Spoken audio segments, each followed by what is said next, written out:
দর্শক আমরা দেখতে পাচ্ছি বেশ কয়েকজন গ্রেফতার করা হয়েছে ইতিমধ্যে এবং তাদেরকে মধ্যে নিয়ে যাওয়া হবে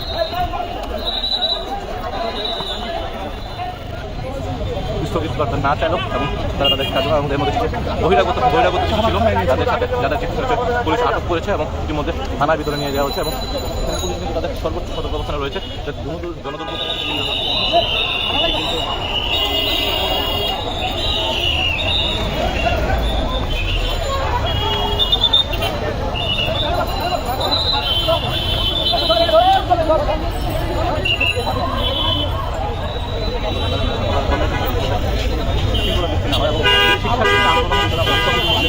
অনেক ধরনের বিশৃঙ্খলা সৃষ্টি হয় বহিরাগতরা এসে